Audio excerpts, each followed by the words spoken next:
more effective than consistency. And when it comes to your company or your performance, that makes you stand out.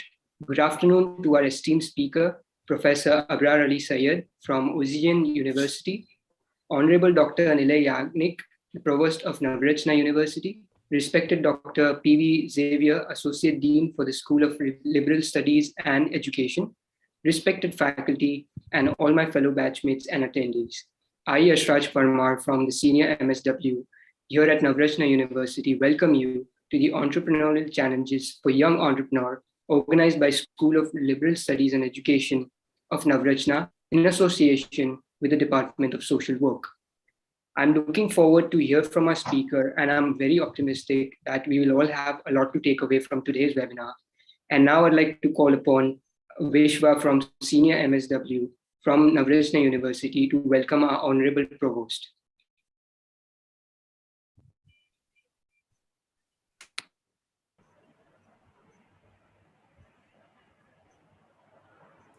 It's okay. Let's start. Troubles in connecting. I'll just... No problem. No problem. Let's start. I'll just go ahead. So on behalf of Navrachna University, I welcome all of you today for a very interesting talk on entrepreneurial challenges. And our speaker today, our invited speaker, keynote speaker, Dr. Abrar Ali, is a very well-known person in this field with a lot of experience. I am Ahmedabad PhD. He's also been a faculty at Nirma, and currently he's speaking to us live from Istanbul. So it so happened while we were discussing that we have several colleagues in common over the years. And I look forward to hearing Dr. Abrar as much as all of you also are. Entrepreneurship is the real norm today. And it's not that everybody has to, in the good old days, it was a family kind of a business. So somebody who already ran a business, his children would take over. But today it's not so. In fact, some of the biggest unicorns which have come up, technology startups that have come up today, are those which are started by students who are from middle-class families, whose parents have all been salaried people. So, for example, I'll tell you, just the other day, I'll share it with all of you.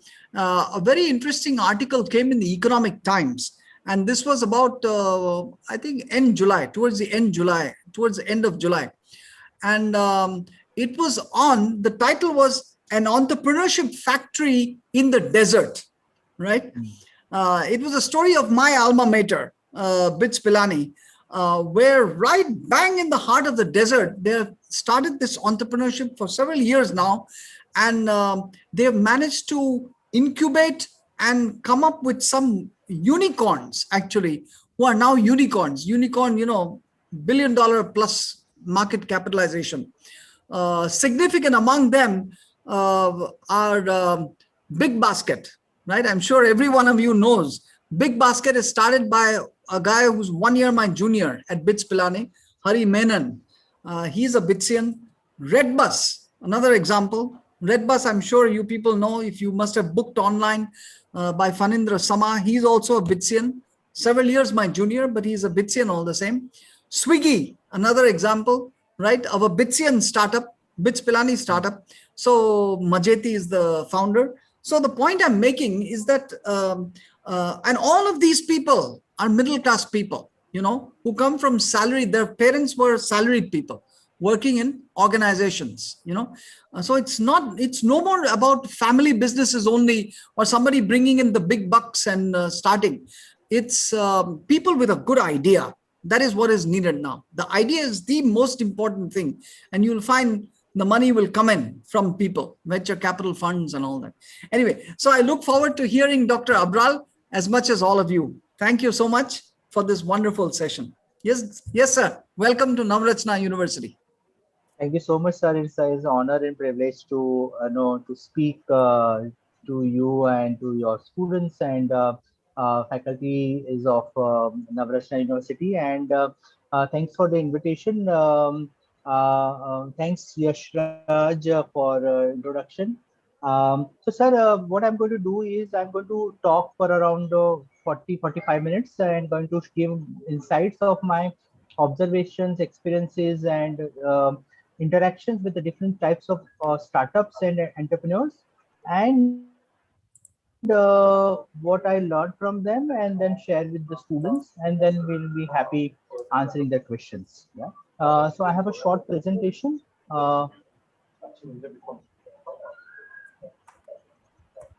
Can you see the screen? Uh, my screen is visible, sir? Yes. Yes, sir. Okay. Yes. Okay. So uh, again, thank you. So today we are going to talk about entrepreneur challenges for young entrepreneurs. Uh, so let's start with what is your understanding of entrepreneurship? So so any of you like to say something about what is your understanding of entrepreneurship? When you hear about entrepreneurship, how would you define or how do you visualize entrepreneurship? Any of you, Yashraj, Yes, sir. or Thank you. what is So, your understanding of? yes, sir. Yeah, sorry, So I'm just doing particularly, cold calls randomly. Yeah. not an issue, sir. Perfectly all right. So when I hear the word or read the word entrepreneurship, what comes to my mind is this one person doing everything. It doesn't have to be necessarily an a one-man shop, but in the beginning it does. So it Okay. is idea and one idea, one man or a one woman for that matter. Okay. That's what comes to my mind. Great. I think lots of entrepreneurship literature talks about that someone or works for himself or herself. That would be entrepreneurship, or to actually the objective or the profit maximization or profit generation or livelihood. There are various definitions of entrepreneurship, and that is the reason the entrepreneurship spectrum is very, very wide. One side you have a small kirana store or the self-employed people. Two, you have a large companies and multinational companies owned by the people like Mr. Ambani or Mr. Uh, Premji. So you have a big spectrum, but one definition that actually I use that actually is very dear to me is the pursuit of opportunity beyond resource control. It has three main important words. First is pursuit, second is opportunity, and third is resource control. So these are the three words I'll explain one by one.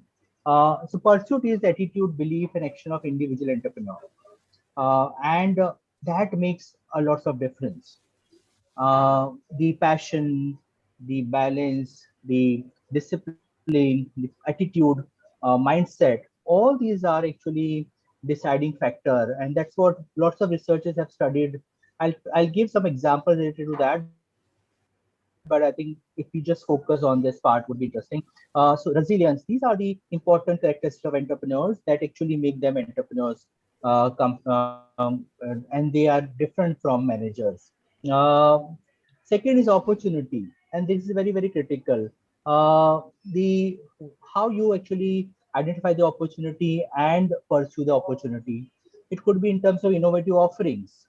Uh, if you look around in your city, you find that there are lots of entrepreneurs or entrepreneur ventures. You actually are customer of. They are very innovative. So like we have Salim Bhai Burger near university area. When we ask people, now my students, which who they think that is entrepreneur, they always give example of Salim Bhai Burger Wale, because his burger is not only nice, but at the same time he interacts with every student, and then he is so connected with every student. People are actually they love his burger more than other like top brand burgers. So that is what, it's not innovation in terms of products and services. Sometimes the processes, sometimes the customer service, they actually do some kind of innovative, they have innovative offerings. Sometimes they create new business models. So take an example of Explora Design School started by Mr. Rohit Swarup from Nirma. He actually got into design animation education in long back in 1999 and 2000, and created a kind of business model that was different because he designed the education business model to actually employ tier 2 tier 3 city graduates or undergraduate students. And he was believing that through this kind of animation education, the students can get 15,000 rupees, 20,000 rupees salary, or job, um, uh, rather just aspiring them to actually work with the Disney or work with the Bollywood or Hollywood movies. Because there was a big company called Tech had its own design school or design education system, uh, and he was challenging. So he changed the whole business model, the offerings, the customer segments, and others. Also, sometimes you actually So what offer is the name of this? effective products and services. Sorry, Explora, sorry. sir, Explora No, I Design just want to School. know the name of this Hmm. design school and Explora, person. sir, Explora, Mr. Rohit Swaroop. I'll Okay, connect with him if you are interested. I okay. wrote a interesting case study on him, so it's Oh, very I see. nice. Okay, interesting. He actually in a 5-6 years he actually expanded his 300 centers. Now he actually came up with his own design university. Oh, He I is see. working on that. It would be nice to connect with him. Yeah, yeah. Yeah. Thank you. Then also you can target the new customer segments. So like no, we all know that very famous case study of diapers is when the old age people also required to actually nobody was there to take care of them. The diaper company was focusing earlier children, now focusing on old age people. Now in India also you can find those news new advertisements focusing on this kind of product. So opportunity would be varied, and you actually identify and you actually try to pursue those opportunities. And the third part is resource control. That is related to managing risk. You don't have enough resources. You have to manage with the limited resources, and then the risk associated with resources you are utilizing for a business. So if you look at in general, if you want to simplify entrepreneurship definition, the two aspects are very critical. One is innovation, and second is risk taking ability. And when in Indian culture, when people get into entrepreneurship, because they have to manage multiple risks. First is opportunity cost. If you are passing out from the Rachna University and get a job in a bigger social sector or development sector, there would be salary of 30-35,000. But if you want to start a social enterprise, you might need to actually forego for a few months that salary. So that is opportunity cost. Second is if you invest some money to start your venture, that is financial risk or financial cost. And third is social cost, because in India we actually is a very achievement oriented system or culture. If your one business gets is not working, or if you are not getting the kind of decent revenue initial years, we all know no, family kya kahegi, rishtedar kya kahenge, what our relatives would say. So these are social costs associated. So entrepreneurs should actually be able to manage the risk of different types of risk and costs associated with that.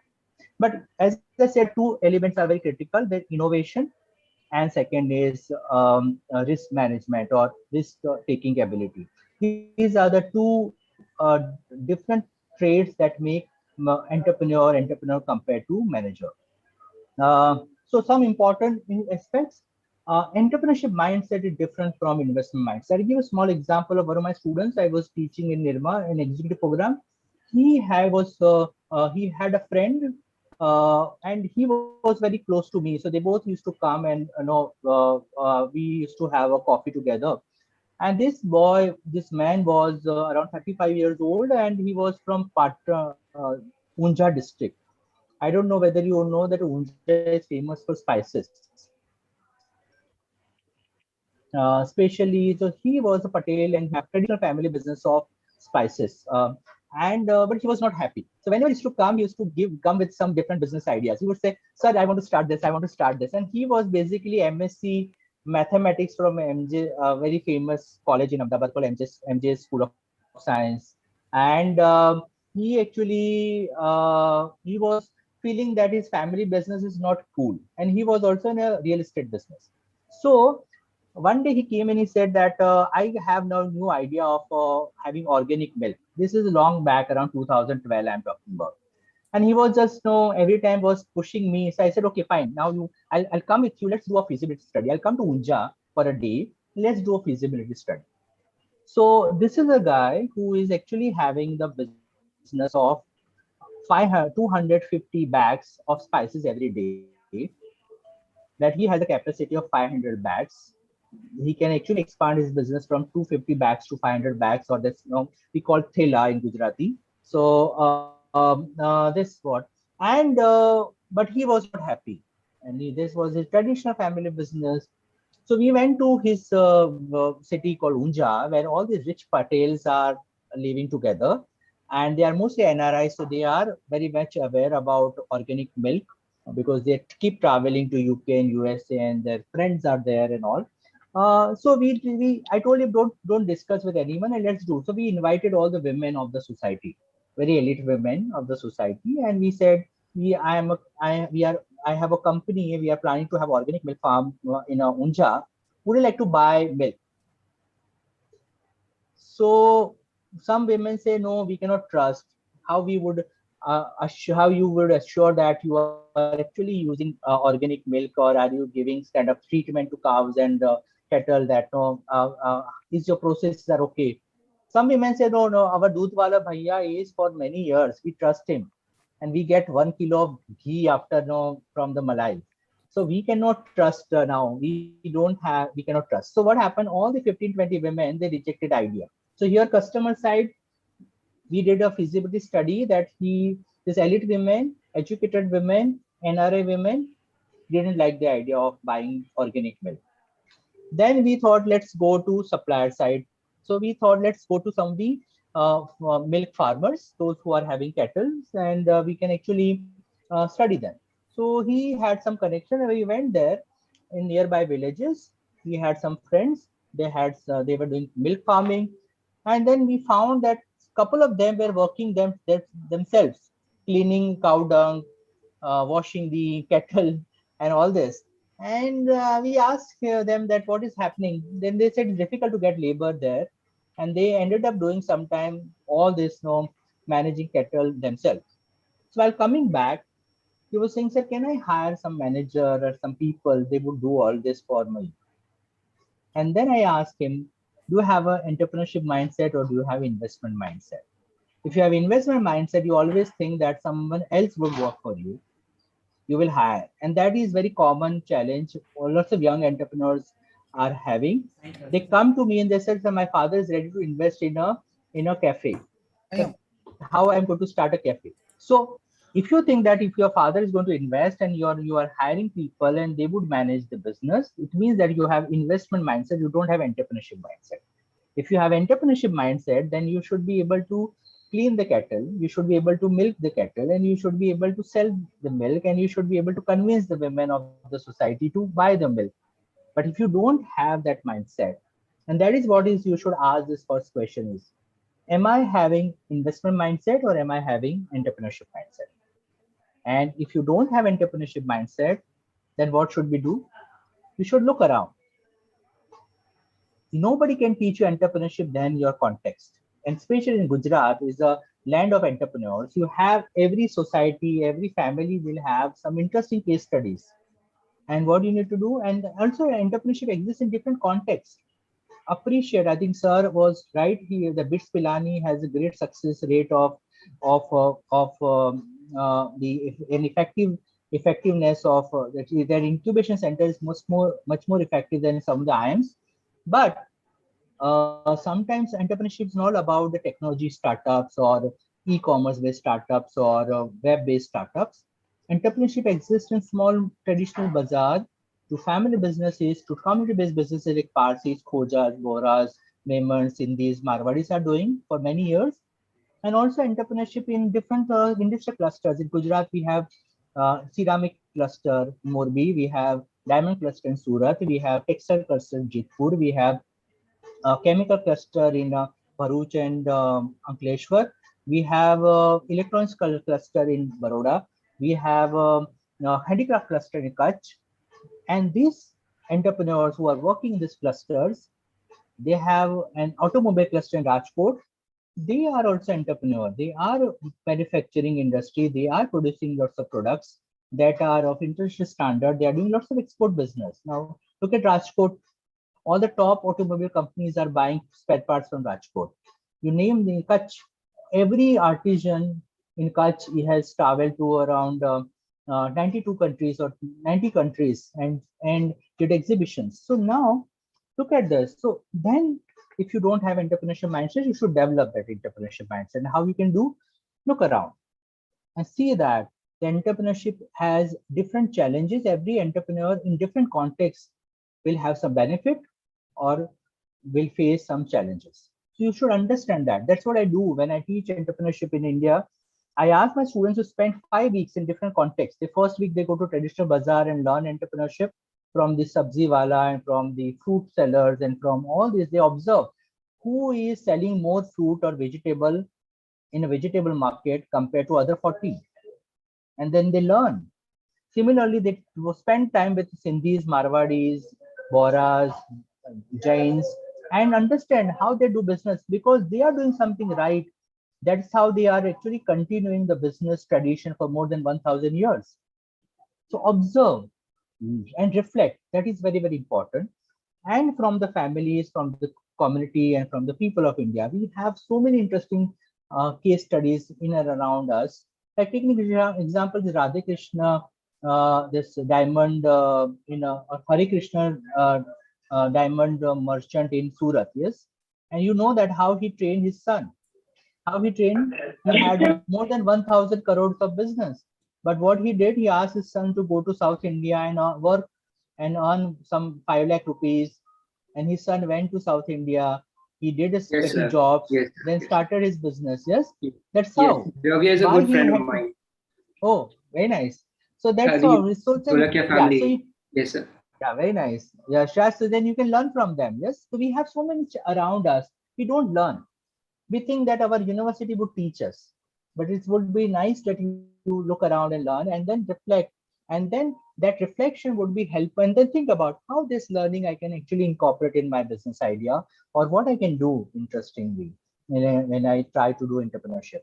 And also very, very important is gain training and exposure. I had another student, his father was a doctor, and he did his MBA and he was doing job, but he was not consistent with his job. So he changed his jobs every 6 months. Then one day he brought his father and say, "Sir, my father has money, and he got some money after his retirement and is ready to invest in my restaurant venture." I said, did you ever work in restaurant? Do you know anything about restaurant or hotel business? He said no. I had another student.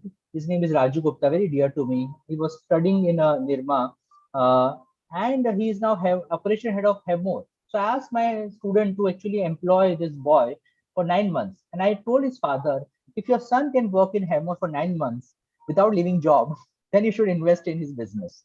And then he worked there for 9 months, and he had a good track record. And then I told his father to invest, and he's doing decent job now in Ahmedabad. He has a small restaurant and takeaways and all. So yeah, that's what is important. You should have exposure of the industry or sector where you want to enter. Imagine you are developing a drone, or you have a very technology driven startup like an e-commerce based startup. Just understand, work with any e-commerce based company, understand the nuances of that, and then do internship. Your internship should be in that area that you are interested in, and then get exposure. And being an entrepreneur, you should be ready to clean the floor of your shop or factory. To you can actually crack the should be able to crack the deals with the foreign clients. You should know work is small work. And if you are keen to get into business, I think family business is a good starting point.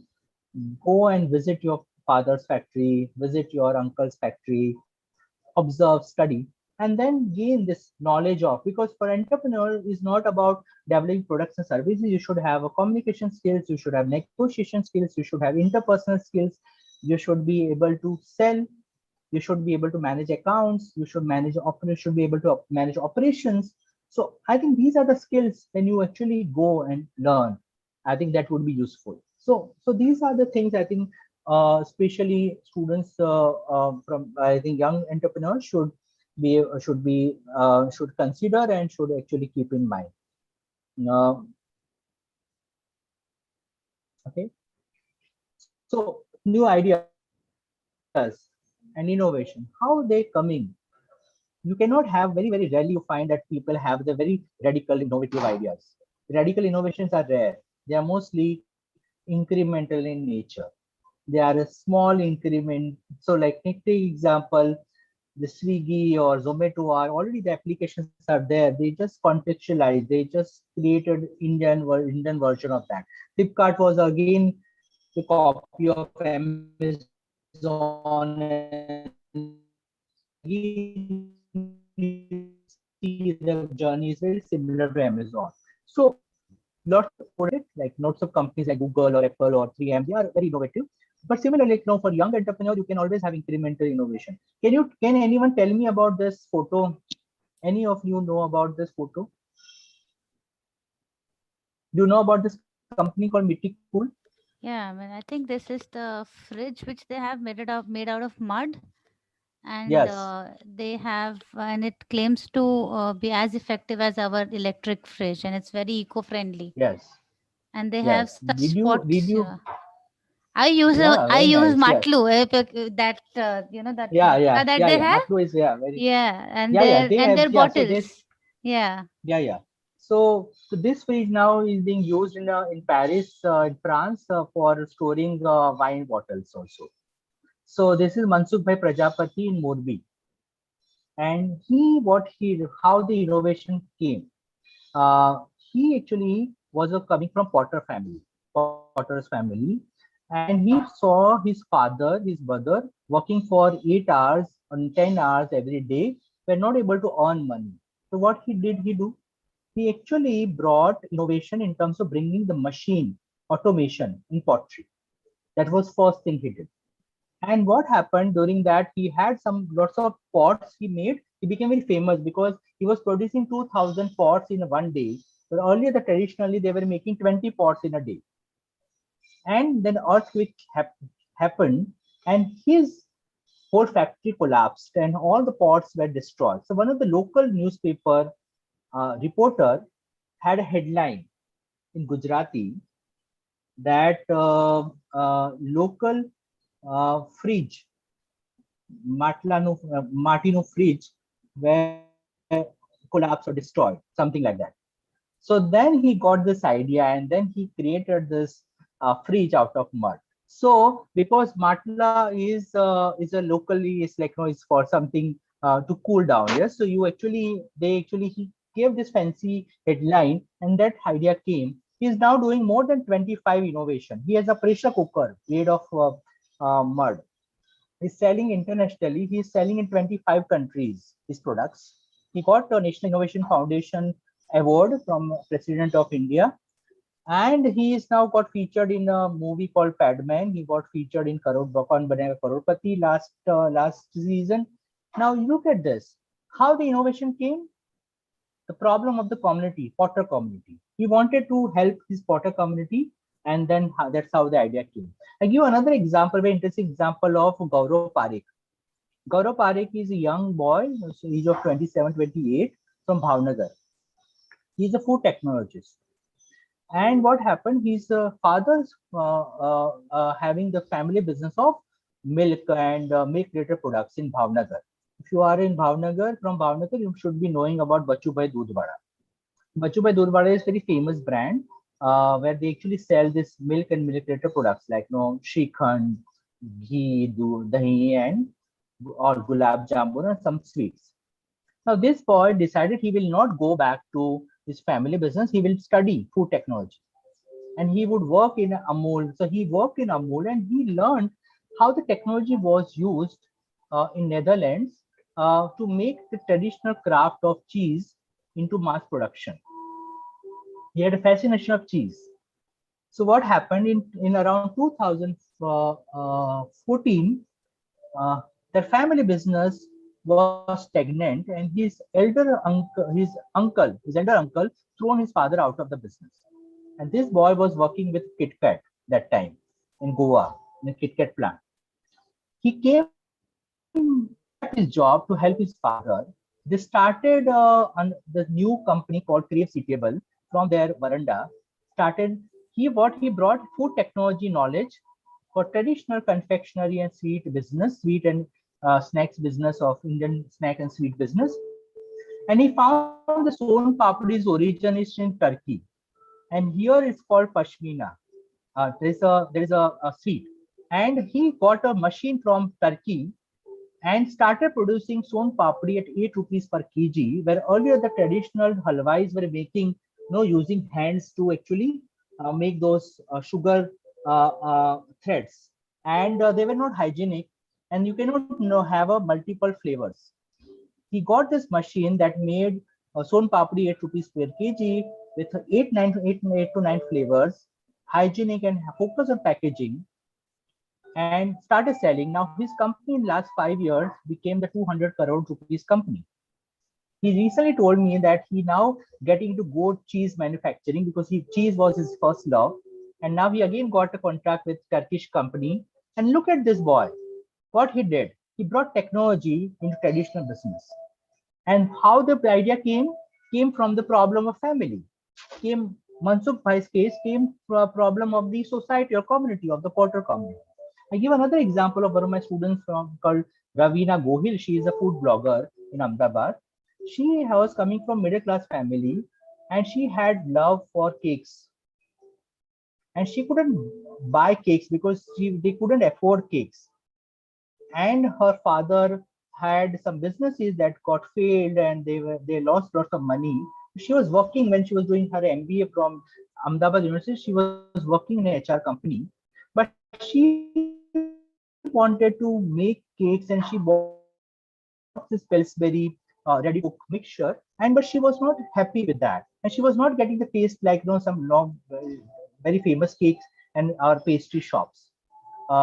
So what she and her mother did, they both actually worked in the night when her father was sleeping. They were experimenting, and they found a kind of cake mixture they made that you can cook in a pressure cooker without microwave, because you're middle class, you cannot afford microwave, and with icing. And they got the first mixture ready after 3 months of experimentation, and and they started a company called Raves Cakes. And in 1 year, from 50 packets per month, they could sell 5,000 packets. Now they are into spices, and they are into gravies and whatnot. Their business is now more than around 50 lakhs in 4 years. Now look at this. A middle class girl had some problem, wanted to do something, and her father was working in a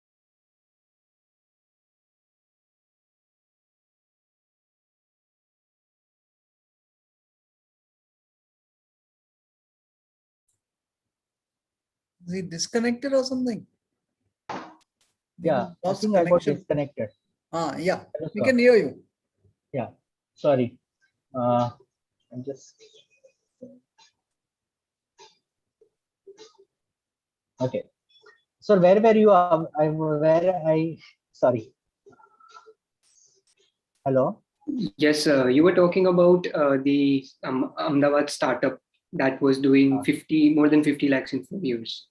Yeah. So Ravina's business, if you just check now, she's doing fantastic now, and her mother and and she both have worked very, very hard to actually. So that is what I'm saying. The idea would not come always from the R&D. You should just look around and see that what are the challenges of your own life, what are the challenges you face in your own community or family, what are the challenges you face in your society, and then you bring that.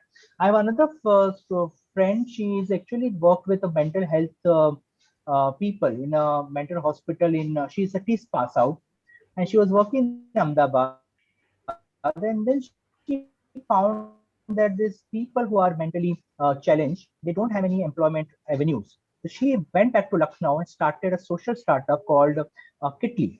It's a restaurant fully managed by mentally challenged people. So this is how you actually get idea, and then you can work and design your new business.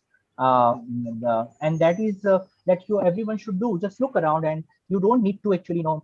And that is what the problem is. Lots of people, they don't look around. They just like to copy the other business ideas, and then they wanted to adapt in Indian context. That is okay, but I come across lots of youngsters, but they say that I have 2 to 3 business ideas, and I will say you cannot have 2 to 3 business ideas. You should first prioritize which business idea you want to work, and also start writing. I always tell my students to write your idea in 5 lines or 3 lines. It's very, very important because ideas are always abstract. You cannot have boundaries of your ideas. So it's always nice to do that. If you are pursuing 2 to 3 ideas together, it means that you are not prioritizing them, and you are just playing with a different toys. So it's very important to actually, you pursue one idea, you work for 1 year or 2 years, see how it's working. If it's not working, then pursue the second idea rather than working on multiple ideas. So these are the things you should do. Another part is competition. People say that I have idea that doesn't have competition. I think there's no business you will find in the world will not have competition. It's very rare to do that. And competition is good also. If someone is also working similar idea, it means there is a market. This gives you validity that there is some kind of market exists, and you will be able to actually gain some business out of this. Investment. Lots of people think that you have to start a business, you need investment. I don't think, like Ravina's case or Gaurav's case, they didn't have investment. They thought out of box. They identified interesting idea and they worked on that, and then they could generate their own investment. So that is what you can also. Lots of students say that I have idea, but I don't have funds, so that is the reason I'm not able to do anything. I think if you have interesting idea, you will be able to generate the revenue. And I always believe that generate revenue and then you actually approach the investors. And what very important is, you should have heart, head, hand, and home for entrepreneurship. Your heart, you should be empathetic to people. You should use your mind, and you should have logical reasoning before you take the decision. You should be able to work and actually give the 100% rather depending on others to work for you. And as I said, you have to have your your organization should be like home for lots of people, customer, supplier, employees, your partners. So you have to create that kind of environment culture. And some rules are, every entrepreneur should be ready for assumption shock. I give a small example of a startup started by IIM Ahmedabad graduates. It's called EduHealth. That was a proven startup business model in UK and USA. What they do is they actually are doing the medical test on school children, identify initial that early age deficiencies and diseases, because children cannot speak and cannot express. Lots of deficiencies and lots of diseases are not identified at early age. So this model was proven in UK and USA. These students were executive program participants, and they actually got funds from CII, what Professor Yagnik just mentioned about. CII they actually have a scheme that they can actually give some funds to students from IIM Ahmedabad. They want to start their venture. They got funds, they got patent also. When they did pilot study across schools of Ahmedabad, around 20 schools were ready for this kind of project, where that school children can have 40 different types of medical tests, and the result will be shared with the parents and the doctors. And they could sell this data to the pharmaceutical companies and doctors or hospitals for another secondary source of revenue. When actually they launched this company, and all three of them were they worked for 14, 15 years in USA and UK, coming from IIM Ahmedabad, good brand, got funds from IIM Ahmedabad, and they actually launched the company. For 6 months, not a single company was ready to for this test. And they were saying, what is their benefit? Principal would say, Marusu Faido. Trustee would say, Marusu Faido. They would say that 300 rupees per child would be too much. What is our commission? So only one school was ready, and that also was ready with 150 rupees per child, 40 different tests. For 6 months, they didn't generate revenue. One of the partners left, and he went back to USA and joined his software company. And so what is this? It's assumption shock. Every entrepreneur will face assumption shock. I give you another example of an organization called Knowledge Academy. Any of you know about Knowledge Academy, or some of the faculties? Was started by Arvind Group. You know that they had a brokerage company called Anagram, and that was they sold off. And Anagram, when they were doing the brokerage, they had 500 brokers. It's one of the top brokerage company run by the Lalbhai groups. Exactly. And it was Arvind Group, na? Yeah. Anagram Finance, right? Yeah, Anagram Finance, yes. So they identified this chartered financial planning was a very famous course in USA, CFP program, and they've launched in Ahmedabad using this under this Knowledge Academy and Education Institute. And so look at this. They thought that no people, this 500 brokers, and that children might be interested studying this course and get actually become a CFP kind of experts. For 6 months, they didn't get a single student, sir. Oh. And that is what assumption shock. Every time when you assume that your market would respond like this, when you do pilot, so every entrepreneur should be ready for assumption shock. And also list down all the assumptions. That is very, very critical. Second is you should have multiple revenue sources to fund your main idea. I give another example of startup called GridBots. Now it's very famous, again funded by IIM Ahmedabad graduate. IIM Ahmedabad, but this boy was working with Oracle. In 2007-8, he brought this idea of industrial robotics. Nobody was talking about during those times. What happened? He left his job of Oracle, but to actually create market, he needed 3 to 4 years. So what did he do? He was going to colleges and universities and doing the robotics workshops for engineering students to till the time he could create the market of industrial robotics and get clients from the industry. So what is the secondary source of revenue sometimes helps you to pursue your innovative business idea. Am I clear? Am I audible? Yeah. And then, as I said, it's very, very important. And same with Anagram, sir. When Anagram couldn't succeed, they actually focus on, they brought Thakur brothers. They were good in a final exam of CA. And they actually started CA coaching. And those CA students who were clearing finals, they were also joining the CFP program. So that's how they actually created secondary source of revenue to pursue the primary idea of having the CFP program in a Knowledge Academy. And as I said, funds are not always necessary to run the business, to start a business. Very, very important. Take care of people, then people will take care of you. I always believe when you start a business, you should ask the 3 questions. Who am I? What I know? Whom I know? Who am I is knowing yourself very well. We don't know ourselves sometimes. We like to, we know our CV. We know, if you ask, I do this exercise in first day of my class of entrepreneurship. I ask my students, what is your story? Tell me your story. So if I ask Yashraj to tell story, or Priyanka, or someone, Priya, Adiksha, or Aditya, or Hate, it would be difficult for them to tell their stories. They will tell me where did they study, how they got in 10th, what are the achievements, because our whole society are actually very achievement oriented. So we just know about our achievement. We don't know about what kind of person we are. So it's very, very important to know who am I. Because why? Because if I know myself, I know what is my value system, what is my belief system. And my decision will be based on that. At the same time, when you actually interact with the suppliers, customers, partners, employees, they should also believe in your belief system and value system. But how you are going to communicate if you are not knowing your value system or belief system? So knowing yourself is very, very important. Second is what I know, what are my strengths? What are my qualities? What are my abilities? What are my skills? This is very important. And third is whom I know. Whom I know means those are the people who are going to help you when you start your venture. These are the people you can approach, you talk to, and they would bring the resources, they bring connections, they bring knowledge, they bring finance, they bring infrastructure, they bring different types of resources to you.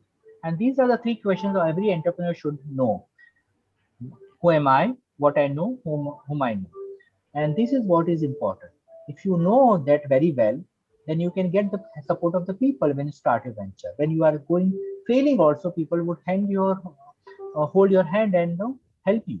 So that's very, very important. Lots of entrepreneurs, they just get into transaction-based business.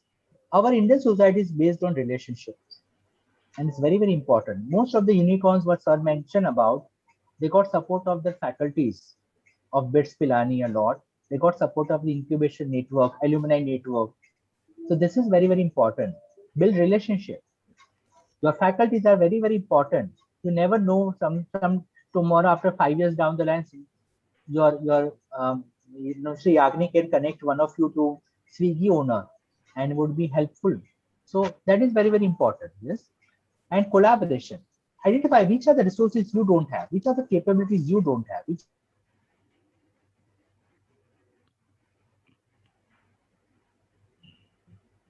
have. I think his screen is hung again. Professor Abrar's.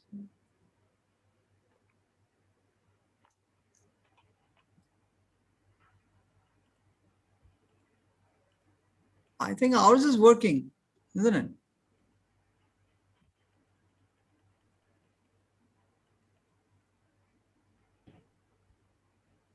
Yes, sir. Sir, I'll try once again. Ours is working. Yes, I think sir. there's a problem on his side. Just contact him, no? Disconnected, it seems.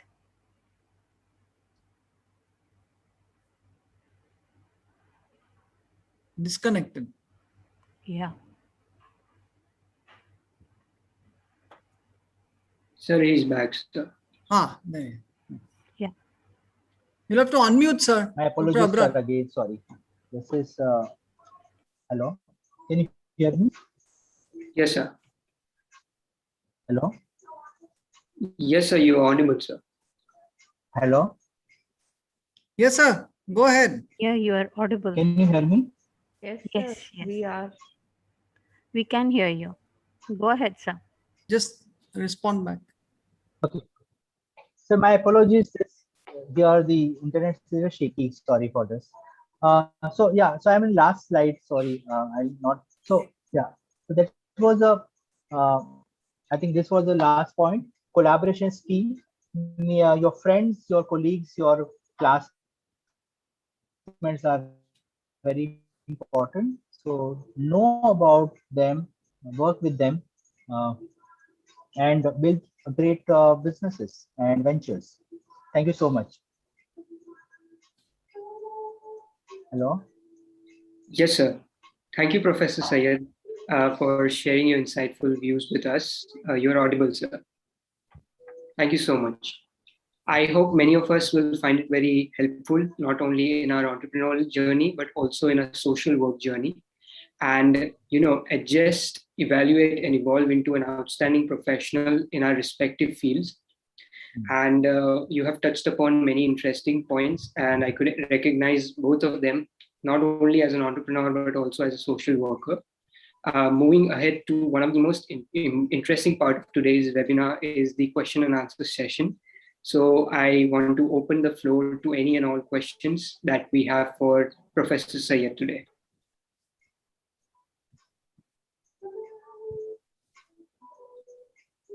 If any would like to ask the question, you can please send your questions in the chat box as well, so sir can respond.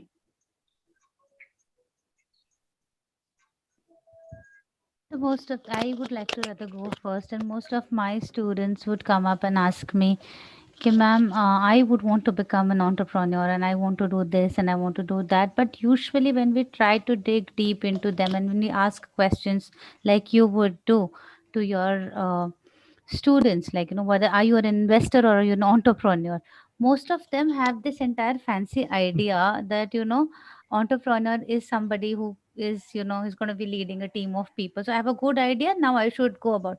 How do you handle them? And as a person, personally, as a teacher also, or as a mentor to anybody, I would really want to know that how do you really get them to realize, what kind of questions do you really ask them to make them understand that whether you're an investor or you're an entrepreneur? That's something that is like, I would want to know personally. Okay. Uh, yeah. Can you hear me, ma'am? Yes. Can Yes. you hear me? Yes, sir. Okay. So I think it's a tricky question and great question. Thank you so much for this. Look, it's difficult to tell on the faces. I am have a like my image my image was very, very like I was a monster in the class, very strict and all. So I could say on their faces all this, but I also used to ask them to write a write up, kind of send me a write up where they actually define their business, the needs, motivation, and also what is unique about that. And most of the time, when students, when they are actually having fancy idea, they don't write, they don't take pain of of doing that. So that also, and that write up also is giving them clarity also that their ideas are very shallow. And most of the time, I also like to understand their context, like their family background. So as to encourage them to actually discuss with their family members, especially their father or their uncle or their grandfather. And I think I was giving them kind of, um, I was motivating them that they actually should actually initially work with the family and get some insights, and then happy to help them if they actually gain some insights and knowledge about that. So I think yeah, that's what I used to do. And also I used to teach this course called Entrepreneurship Through Practice, where I used to send. So what I used to do, I think maybe Ashna ma'am or Yagnik sir can replicate. I would be happy helping the faculties here. So what we do in first 5 weeks, they go to a different context, each group. So first week they go to traditional bazaar. So 1 week where one group will go to vegetable bazaar market, one will go to book market, one will go to fruit market, and they understand who is doing better business than other 25, 50, or 100 shops. Then they actually interact with them. They bring their insights and they interact with the class students. Second week they go to Marwadis, Kojas, Moras, Memons, Jain, Vaishnavs, and they spend 1 week with them and learn the entrepreneur practices. Hello. Yes, Third yes, Yes, you're week, yes. audible. yeah. Third week they go to family businesses and who survive more than 100 years in Ahmedabad. Fourth week they go to social enterprises. Fifth week they go to there's no industrial cluster like factories and SMEs, and then interact with them in Vatva GIDC or Naroda GIDC. So what happens is when they actually talk to different types of entrepreneurs, they get lots of clarity and they get their mindset and all, and then the experience is a very eye opener for them.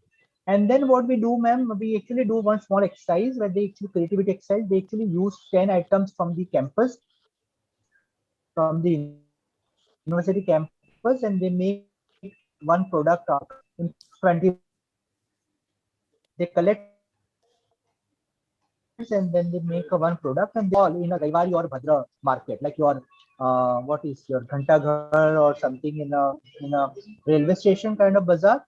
And they Correct. actually get permission from the government, from municipality, from police. They put up stall and then they actually sell that product that they scaled up, yeah, of that exercise. Throughout the month, they till 2 months, they actually create a brand name. They actually make the logo of that product, and they also have to do package manufacturing, packaging, everything. And then they do that. Then they actually have lots of clarity when they actually stand in a bazaar for 1 day for 4 hours or 8 hours. That actually helps them to Sure, get lots of clarity. sure. Thank you so Hello. much. Yes, sir. Thank you so Yeah. much. I mean, that Okay. helps actually. So when we, Yeah. kind of try to speak to them because they're very, I must say, enthusiastic about it. But then what we, and it's hurting to see that, sometimes Yeah. their enthusiasm lowers down over a period of time. And then they're like, and obviously, I mean, we are looking at creating entrepreneurs more than job seekers, job givers. That's what I keep Yeah. telling my students. So, thank you so much. That's very insightful. I And think then some of social these. and Sorry. And then social enterprise is also very interesting areas. Like social enterprises, social entrepreneurship is very interesting areas where you actually not only just create profits but also help lots of beneficiaries. True, true. Called It's very social important. And people entrepreneurship. from your yes, sir. Social Social entrepreneurship entrepreneurship. is today. I was reading an article of one. Yes, sir. Yes, sir. Sir, Hello. Yeah. Yes. Can I hear? Yes, Am I yes, sir. You're audible? audible. Yes, sir. You're audible.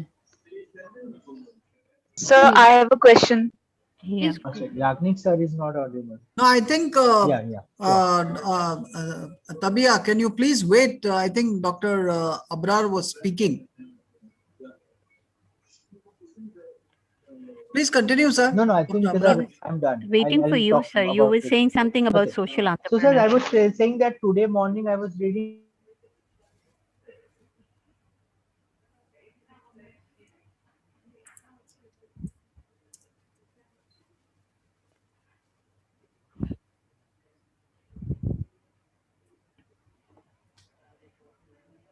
Got stuck again. Sorry, my apologies again. Yeah, Continue. so I was saying that about social entrepreneurship. Today morning, I was reading an article of a couple of Bangalore based. They worked in Singapore and they came and they actually created a company of 60 crores every year. They are earning through paper based flowers, and they are employing around more than 2,000 women in Karnataka and Rajasthan. And they make flowers from the export. Most of their products are exported in different European countries and developed countries. So I think social entrepreneurship is very interesting area. I Yes. think you all can actually do wonders in that. I think Taiba had a You was question. asking Taiba, there was Taiba? a student. Yeah, yeah. Just there. Yes, sir. So I had a question Yes, that Taiba. sir said he sends his students in the market. They stand and they observe the things. But observing the things and doing practically applying them are two different things. So Hmm. when they apply it practically, what are the challenges they usually face? I mean, many a times we just get hyper and we find some small things as a big challenges. Hmm. So does it Yeah. happens then? And if it happens, then what kind of solutions do you give them?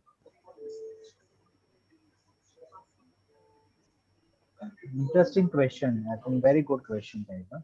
Taiba, what we do is we actually don't send them.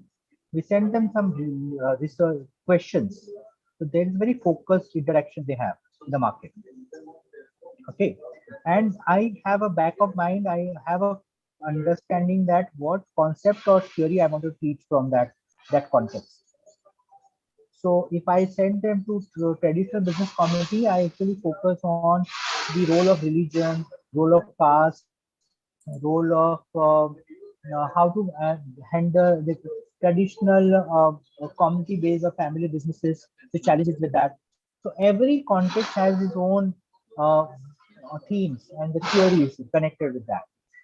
So when they come, they go to the context. Not every group will actually do good.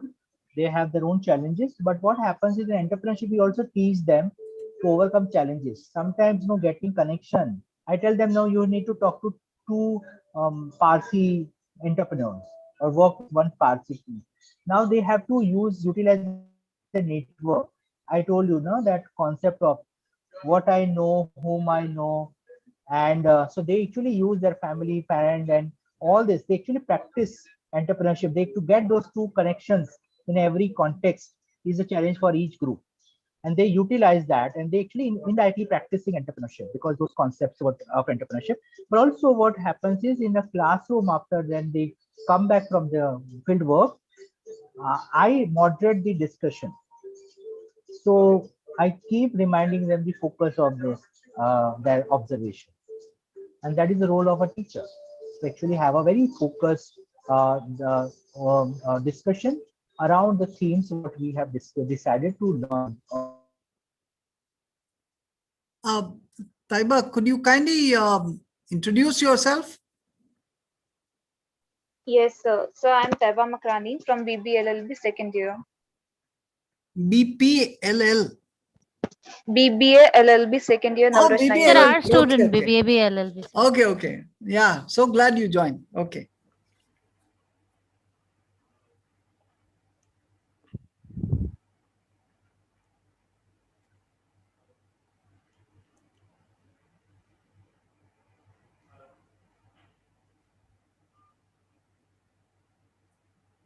I think Hello. we've lost him again. I mean, I think their internet is glitching. Yeah, I think it's not there.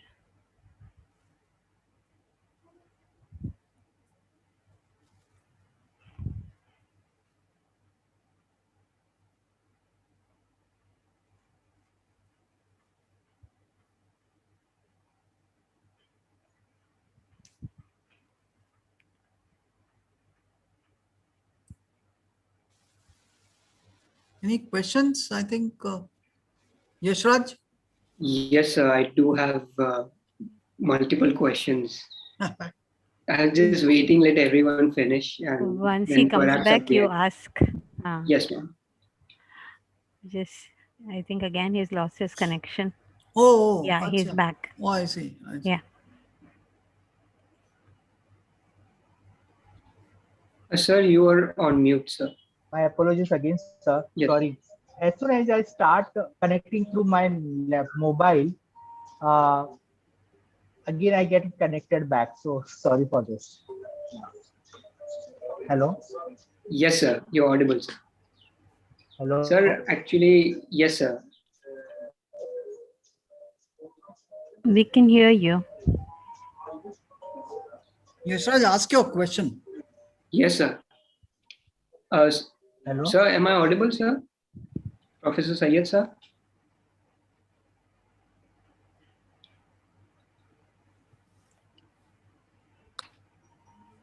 Yes, sir. So, yeah, I Am I have audible? a doubt and I have two questions. Okay. You talked about the fourth edge of entrepreneurship. So, the fourth edge is home. So, could you expand upon that? What does that mean?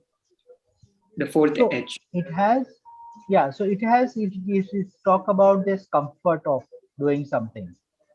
So home is something that no entrepreneurship something it gives you comfort, it gives you peace. At the same time, it should be also kind of and develop an environment culture in the organization that actually is very friendly, very cooperative in nature.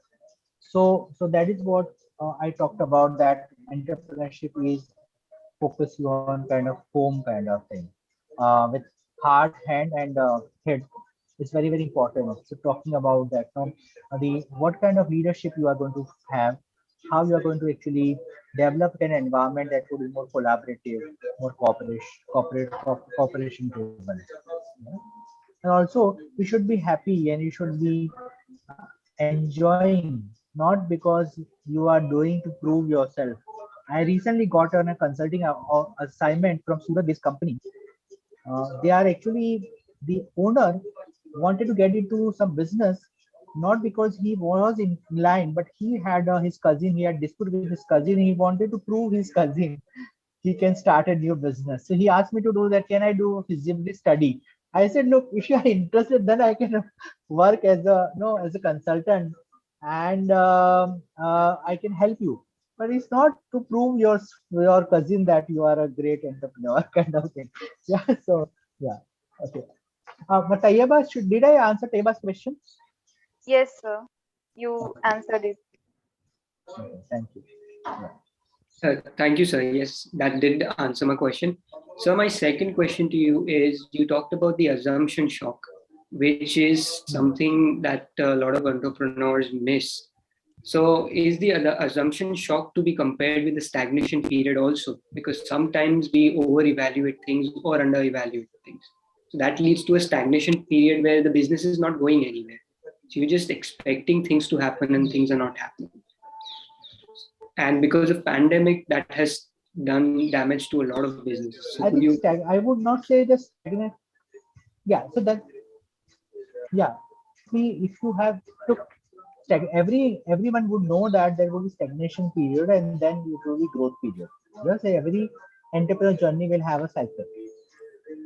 But assumption shock when I'm talking about is the kind of every business when you actually start, you actually should have list of assumption. Like when I actually ask students to write a business plan, what are the key assumption based on which you have designed this business or you develop this business. Okay, if you list Yes. down, not necessarily all the assumption would be proven right. And if you are getting assumption shock, you should not be disheartened. You should find the some solution. That's what the Part of the message what learning I want to process. give. You should Yes. be ready for assumption shock. Yes, and you should not be disheartened or you should not be giving up. It will be a kind of period that you will demotivated and feeling low. That is how I again bring back to that question: whom you know. So family, friends, your professors, your colleagues, your classmates would be there to help There's you. an old saying, sorry to interrupt, but the more hands you shake, the more money you make. So that really stuck with me, and I keep following that. So you need to Yeah, grow your yeah. network. Sure. I think, as I said, I always believe that from every profession, you should actually have a great relationship. And Agreed. honestly, I have grown a lot. Like you can look at Bindi ma'am's case. No, I taught long back. Like I stopped teaching in Nirma in 2014. Still, she remembered me when she joined Navrachna. Yes. So I think that is what, no, you actually build beautiful relationships without any expectations, and that actually bring back interesting opportunities for you. Yeah. So I think invest in relationships. I think, and I always believe that. And I have some students. Honestly, right now I'm working as a. I'm teaching a course called Understanding Indian Bazaar in IIM Indore, and I have two students. They are very close to me. So whenever I'm now doing consulting, they are part of my team. So that is what relationship we built. And if you are, I have lots of students. They are now working with me on different consulting projects, lots of research projects.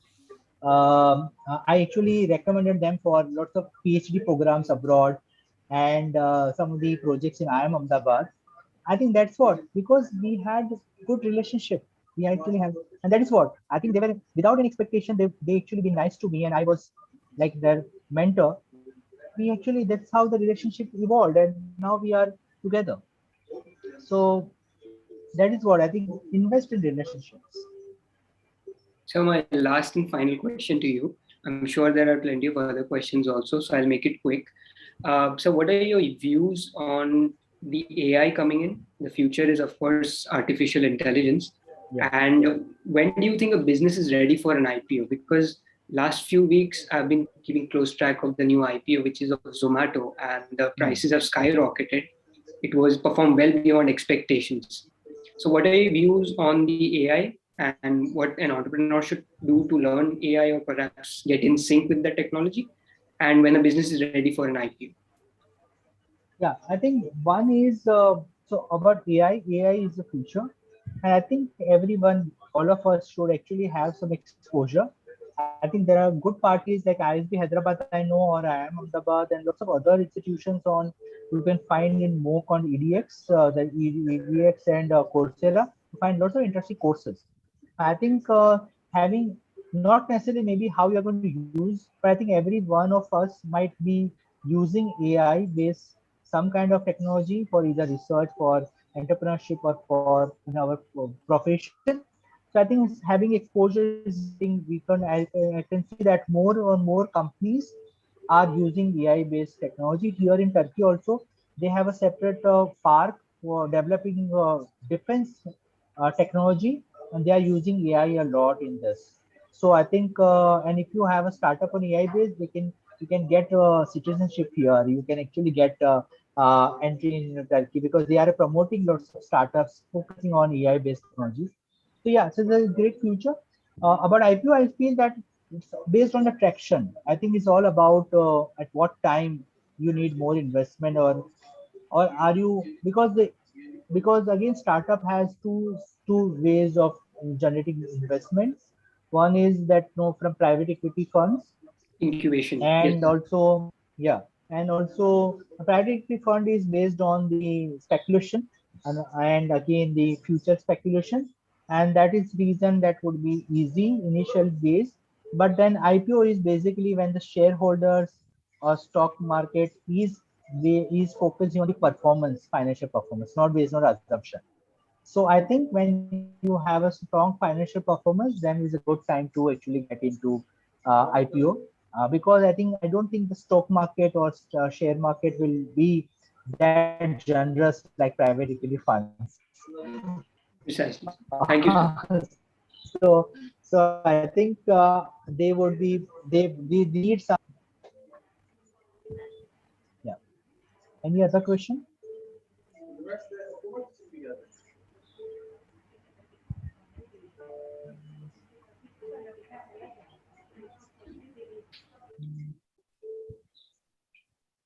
I would request anyone who is part of the webinar, if you have any questions, you can either raise your hand, I can unmute you, or you can send your questions in the chat box so Professor Sayed can respond to it.